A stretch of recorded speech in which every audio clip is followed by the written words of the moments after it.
Traci. And I'm Leena. And we love healing children. In fact, we're the co-owners and founders of Healing Children, LLC. And this is our podcast, The Bumpy Road to Healing, where we get real about what children need emotionally. And how best to support them. We skip the fluff. And get right to the heart of it.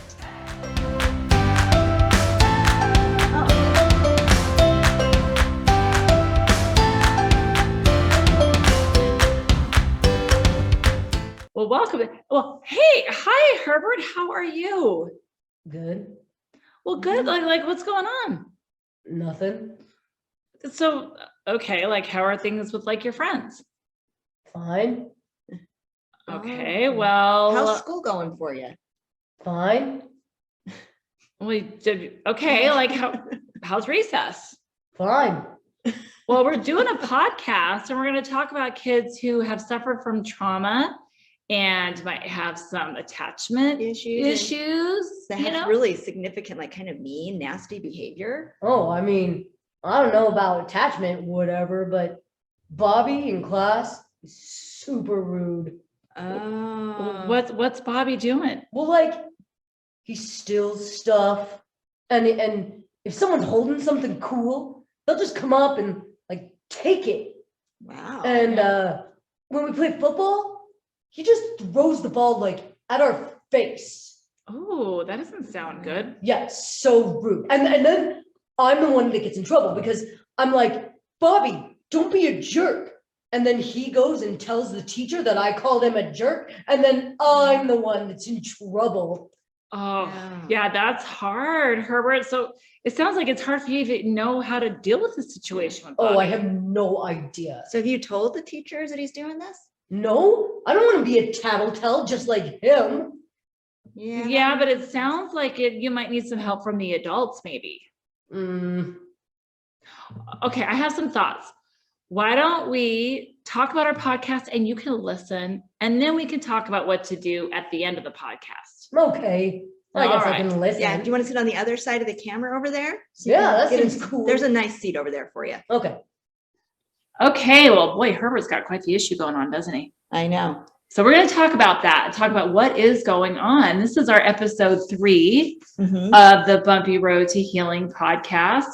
And in this episode, we're going to talk about attachment, kids who might have an attachment concern going on. What does that even mean? We talked about that a little in the first one.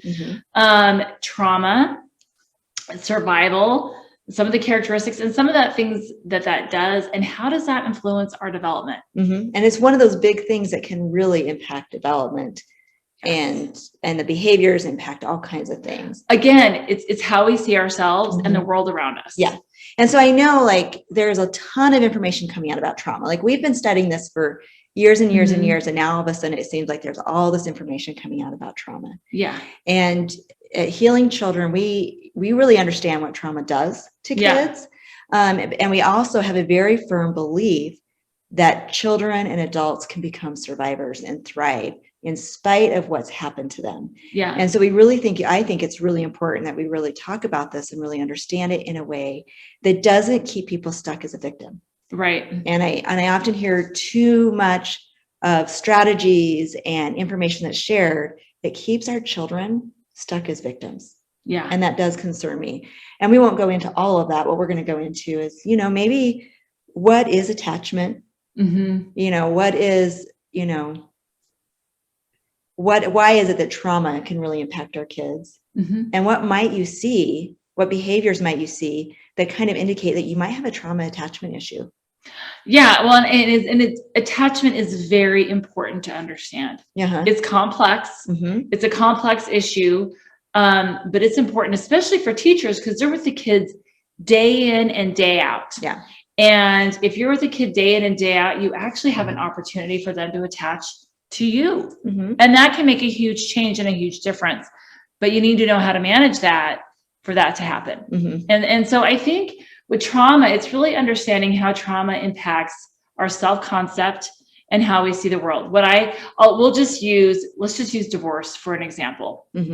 Let's say a child's parents go through a divorce, and a lot of kids, let me just say this as a disclaimer or a caveat, a lot of kids go through divorce and they do great. Yep. So it doesn't mean, oh my gosh, you know, I went through a divorce. Now my kids are going to be screwed up forever. I don't want people going down that path, that toxic thinking path. Is that stop it? If you're going down that path, if you're going down that path, we have a video on toxic thinking that might to help get you out of that. Yeah. But it's understanding when kids go through something hard because they're kids and they don't have all the information, they blame themselves. Yeah. And they also do that because they are developing a conscience, which we have talked about a ton. And you can watch our toxic thought video to understand that more, or our last podcast to understand that more. They are meant to internalize the world around them so that they learn and they grow and they develop. That's part of all of this. Well, let's just use divorce just because it's an easy example. You know, my parents went through a divorce and they were fighting about me a lot. And of course I listened in because kids do that. They I got my ears and like, what's going on? They're listening and they're like, my parents went through a divorce and they went through it because I'm such a problem. And it's because of me. Yeah. Because my best friend, so-and-so, their parents are fine. All the kids in my class, none of their parents are divorced. So it must be my fault. It's because of me. Well, once that belief system goes into play, that becomes a trauma.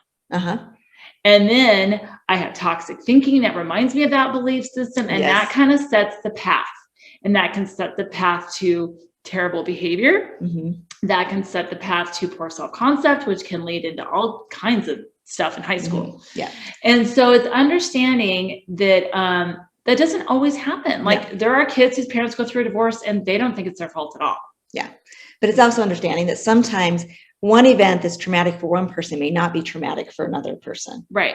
And so, but if a child has had, you know, significant trauma early on, so they're they're living in trauma. Yes. And it started early on, it can actually rewire their brain for survival. Yeah. And so not only do they internalize it, that there's probably something wrong with them, they develop a survival belief, like, I got to keep myself safe. And so as we've talked about before, that could be, you know, they have the fight, the flight, the freeze, the submit. And so like you might have some kids who are fighters, so they're aggressive and they fight back and they argue and they refuse to do what's asked. You might have the kids who are runners, who run away from the classroom, who run up and down the street. Or you have the kids who might freeze and just kind of stare and don't do anything. And then we also see the kids who they are kind of these submitters. They'll do everything you ask them to do. They're like overly pleasing, overly trying to make people happy. And all of those are survival mechanisms that kids can get into if they have early long-term trauma that actually impacts some of their personality development. And you can have highly controlling, highly controlling behavior, which can sometimes be very difficult to pinpoint. Yes. You know, so I think a really good example is when you and I ran that group. We had a group of girls that we were working with, and we would, you know, play games and quilt and do all different kinds of things in the group. And the kids helped clean up, and it felt not good as the adult. It felt irritating and like, because it was like it was almost like they were knocking each other over to help. And so it was creating more chaos. Yes. Versus helping. Yeah. And so that's when we realized, oh, this is a control issue. So if you have a control issue going on, you might feel that as the adult, like it doesn't feel comfortable. Right, but they appear to be helping. So how do I get after them? And I think we had to figure that out. We did. We finally said, you guys aren't allowed to help. And they're like, what? Why aren't we allowed to help? And it's like, because you're not really helping, you're controlling. And you're controlling the adults, which we should be in control of the group. Because it's going to be safer if we're in charge. And so and they needed to experience the feeling of us being in charge and it being okay in order for them to mature and grow. Yeah. Right. And it's a difficult thing for, I think, us to understand, you know, especially when we live in a culture that we really want to give kids that free will to be themselves. But we also know they're children. So they need guidance and direction and boundaries. And so it's helping them understand, like, look, I control the group environment, and I'm an adult who will never ask you to do something that will hurt yourself or somebody else. Yes. I'm easy to please. I'm easy to make happy. I think that's an important component too. And I need to be in charge of the group. Yeah. Because I am older and I have more experience. Yeah. And they need to be in charge of themselves. Right. And they have to experience it. They have to feel it. And for some kids, that is really, really hard. Like we've talked about, if they have adults in their life that have not taken care of them, it's really hard for them to trust other adults. Yeah. And you can't just tell them they have to trust you. They actually have to experience trusting you. Well, maturity, as we've talked about, has to be experienced. We do not mature by being told. By being told. Now, some people who are really conscientious personality types might mature by watching people make a lot of mistakes and kind of go like, okay, I'm not going to do that because that does not look fun. They might mature through that, but they still have to go through experiences. Yes. They just might have to go through different experiences to grow up. So it's understanding that. So when you're dealing with an attachment issue, I think that's an important thing for educators to understand is, you know, what does that look like? And we talked about that in the first podcast, that cycle of attachment, right? That cycle of attachment where the baby has a need, the need gets met, and they relax and the emotional regulation happens. But for some kids, that doesn't happen. For some kids, they go into a rage, arousal, displeasure, and they're hungry, they're cold, they need to be played with and loved, and that need is not met. And if that happens thousands upon thousands upon thousands of times, they don't trust the world. No. They don't trust that people are going to keep them safe.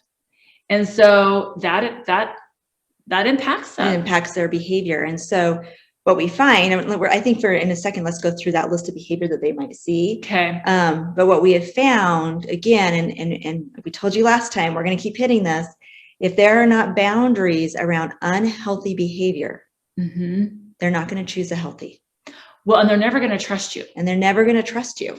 If they can, let's say you have a kid who comes from an abusive situation. Okay. The adults in their life are abusive. If they think they can manipulate you, like you're the healthy adult, you want what's best for them, you're kind, caring. If they can manipulate you, they will never trust you. No. Because if the abuser were to come back right into their life, you would never be able to take care of them because they can control the situation too much. And I think emotionally it's hard for us to understand, but it's also easy for us to understand that as people. Well, if I can manipulate you and this abuser is manipulating me, then you're weaker than I am. Yeah. And that's not good if you're the adult and I'm the kid. No. And so they need to see strong, healthy adults. We're not mean, we're not punitive. No. But we are strong, healthy adults who do not allow poor coping skills, misbehavior. We provide support, we provide encouragement, and we provide accountability and boundaries around that poor behavior. So then they can experience that this isn't working for me, so I've got to try a different way. Yes. And if they try healthy ways, they mature and they grow.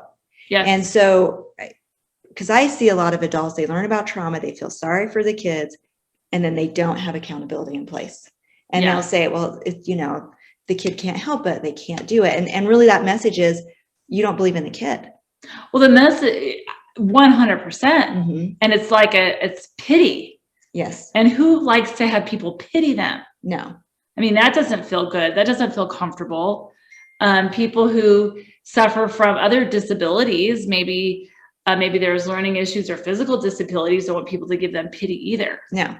They want you to believe in them, give them encouragement and support because they need that, but also have boundaries around those poor behaviors so that they know you believe that they can do better. And we've talked to many adults who are survivors of really significant traumas in their early life. And they talk about people who believe in them and have expectations for them. And that is why they have healed. And they're pretty offended by some of the things that they hear when people feel sorry for kids who've had trauma. As they should be. I think you and I have always believed just because a person has gone through a hard thing in their life in the beginning, doesn't mean you don't have a great adult life. Yeah. Doesn't mean that. And you deserve it. You've been through all that horrible stuff as a child. You deserve a great adult life. You might need support and guidance though to get there. As they say, the road to healing, it's bumpy. It is very bumpy. It's bumpy and it's not comfortable. And you need empathy too. Yes. We've got to talk about that in our healing environment. Oh, yes. There is empathy as well. And so they need empathy for the horrible things and they need encouragement as they run up into hard things. And even some of those hard things are just the discipline.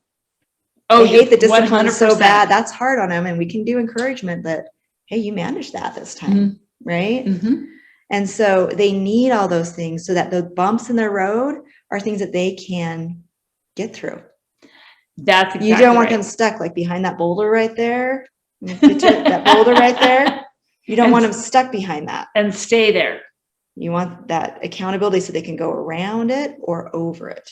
Right. And then that's where the maturity is. That's where the maturity comes in. So maybe let's go through some of the behaviors.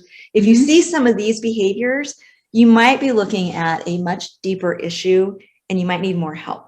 As an educator. As an educator. Because, or as a parent. Or as a parent, because it's hard to manage this on your own. And there is a lot of misinformation out there on it too. So if you see somebody who really has an inability to give and receive affection, very withdrawn, or very resistant to any type of physical touch. So a lot of times as educators and teachers, you know, physical touch is bonding, it's healing. It is really important. It needs to be appropriate physical touch, but pats on the shoulders, kind of that squeeze, like you're okay. And you'll have some kids who cannot stand that.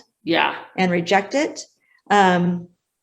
And there might be really good reasons for that. And it's good to understand it and respect it, but also know that might be a sign of deeper things as well. You can have those kids who are superficially attractive and friendly with everybody and just provide indiscriminate affection. So they don't even know you, but they're hugging you. They're sitting on your lap.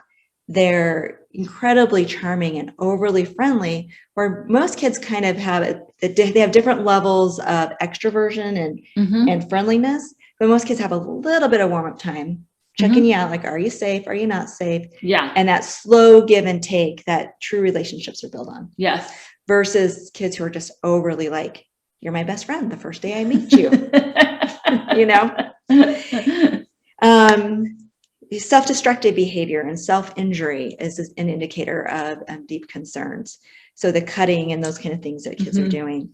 Extreme cruelty to others and aggression. This isn't just your typical, like, we're trying to figure out how to get along. Maybe we're fighting, maybe we're punching a little bit, and then we learn from the boundaries. This is kids who truly are cruel and kind of purposely cruel and know what they're doing. Like we've talked about multiple times, there's that lack of trust of others because people haven't taken care of me. So I don't really trust others, and that does guide your behavior. Extreme control problems. They have to control everything. And that's a survival mechanism. If I can control my world, maybe I can keep myself safe. Lack of long-term childhood friends. They may really struggle to keep friends. So they might have a friend and then that friend doesn't want to be their friend because maybe they're cruel or unkind. Abnormalities in eye contact. Oftentimes these kids, they might have really good eye contact when they're lying. They can look at you straight in the face and lie to you, but yet when they're being vulnerable or honest, that's when you're more likely to see really difficulty with giving eye contact. So kind of the opposite of typical kids. A huge preoccupation with like darkness and blood and fire and gore. And that's very different than the typical, typical boys drawing soldiers or those kind of things. This is like a really big preoccupation, and their drawings are often very disturbing. Excessive lying. This is lying even if you caught them. Maybe they're on camera and they're still going to deny it, or they lie to you about things that really don't matter, telling you that they've been places or done things. And I even see in group, I have a couple kids, every time somebody shares they've done something, they're like, I was there, I saw you too, every single time. You're like, don't know if that's true. Seems a little unlikely to be every time. You might have constant chattering and questions, and sometimes that is to control the environment. Sometimes that is just to kind of not allow them to sit and think and be within themselves, because maybe the hurt and pain is so deep. If I have to sit quietly, I feel all this hurt and pain. So I'm just going to talk constantly. So I never have to feel it. They may have language development issues just because of early history. Maybe they didn't get that language development time that they needed. Unhealthy sexual behavior, a lot of sexualized behavior. Stealing, hoarding, gorging on food, trying to fill themselves up, trying to make themselves feel better. Substance abuse. Also altered cause and effect thinking. If you think about that first cycle of life, I learned that if I cried, nobody comes and helps me. And I don't feel better. So maybe an infant stops crying altogether. Or I've learned that if I trust this adult, they might hit me. And so they learn not to trust. and hypervigilance and high arousal. So they're very aware of their environment. They often look ADHD. They're often looking around all the time to see what's going on. And part of that, again, is a survival skill. I've learned to read other people, read the sounds, read what's going on. So I know if I need to get to a safe place. Yeah.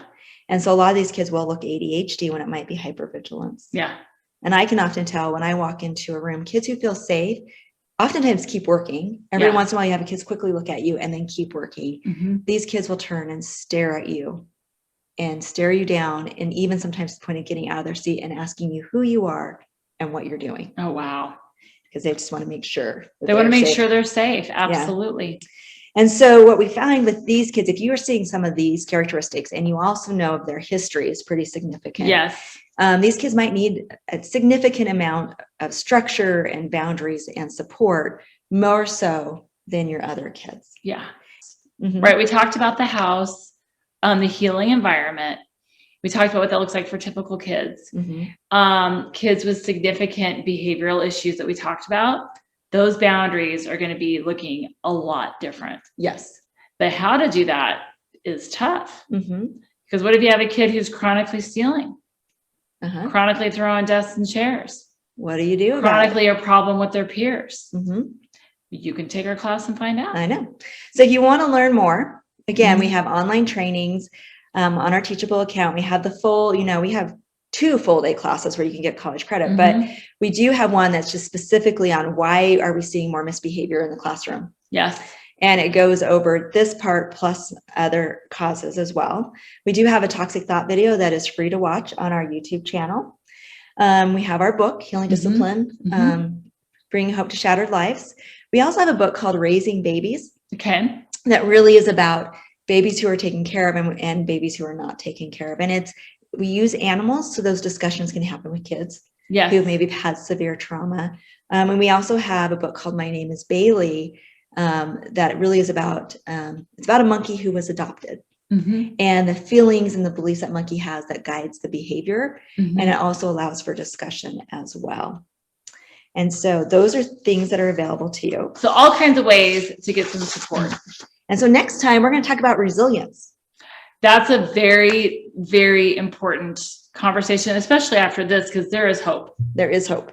There is hope. And I think it's knowing like, gosh, I have a history like that. We work with a lot of educators and adults who've been through really hard things. Yes. And who are doing great things as adults. So I never want people to walk away feeling like, this is so much like and it's so depressing, but no, there is so much hope and there is so much that we're learning about survival. And we've seen it as educators. We had the Excel program at our school. Leena and I worked together for 10 years at the same school. And a lot of those kids had very significant trauma histories. And some of the things that are in our class, a lot of the things that are in our class is how we developed what we developed, worked really well with those kids. And we saw huge change. Huge change. And many of those kids are doing really well now. I know, because they're adults now. So we get to find out how they're doing. And a lot of them are doing great. Yep. So Herbert, what did you think about that? Dudes, I learned like a ton. I think Bobby needs help. I think he does too. So what do you think you could do to help him? Well, I mean, I don't want to be a tattletale, but if I'm helping him, it's like I could tell the teacher now to get him some help. Yeah. So maybe if the teacher knows all the behaviors he's doing, maybe then the school can start some plans for Bobby to help him learn. Yeah. Or maybe get him some extra counseling help or something. And, maybe I can work harder to be his friend, knowing that he's got other stuff going on. And especially if he's going to get help and like, he's, like doing it, I could be his friend. Yeah. As long as he's being nicer to you. Yeah. So it's kind of understanding, Herbert, if he's being mean to you, it's okay to say no. It's okay for you to walk away, and it's okay for you to not be friends too. Okay. Like sometimes kids feel like they have to do that, and it's if Bobby is being kind and respectful, being friends is great. if, forgiving him for past things is good too, but letting him continually hurt you isn't okay. So it's kind of that fine line, and it's hard to always know that. Yeah, you're right. So teachers can help you with that. So if things are happening with Bobby that are really hurting your feelings, it's very important that you tell your teacher and your parents what's going on, so we can help you and Bobby. Okay. Okay. Yeah. And it's not tattling, it's telling. Telling? So like tattling is trying to get someone in trouble. Telling is when it is like you're having a problem that you need help with. Okay, so this is telling. I'm gonna go tell my teacher that Bobby stole my pencils. Yep. Okay. Because every time Bobby steals, it's not making him be healthier or happier. Yeah, I guess that's true. It's not making him a very good person every time he steals. Yeah. And nobody is going to want to hang out with him if he continues to steal and lie and be mean. Yeah. He's not going to have friends. We want Bobby to have friends too. So he has to learn to be kind to other people. And he might need some consequences to learn that. Oof. Yeah. Yeah. I know. It's hard. It's not easy. All right. Well, is that all you needed me for? Yeah, I think that's it. Herbert, thanks for joining us. Bye.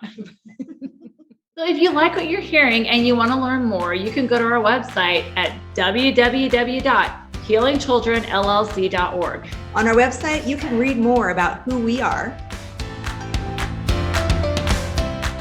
You can look at our online trainings. You can also look at our blogs on a variety of topics. You can see our most new and up-to-date podcasts. You can also engage with us in a variety of ways, such as liking us or following us on social media. You can even hire us to come in. Or you could email us or call us. Exactly. Make sure that you sign up for our email list so that you can get the latest information about what we have to offer, including live trainings in your area. Yes, so let the healing begin. Thank you for joining our podcast, The Bumpy Road to Healing. The Bumpy Road to Healing is sponsored by Healing Children, LLC. We are both educators and mental health professionals, which gives us a unique perspective on working with children both in and out of the school setting who have severe emotional and behavioral concerns. Our mission is for all children to be emotionally healthy, happy, mature, and responsible. As adults establish healthy relationships and appropriate boundaries, we believe that children are more likely to grow and prosper. When adults understand the impact of trauma, entitlement, disruptive attachment, and child development, including conscious development, they can better create healing environments for children. To learn more about us and what we have to offer, go to www.healingchildrenllc.org.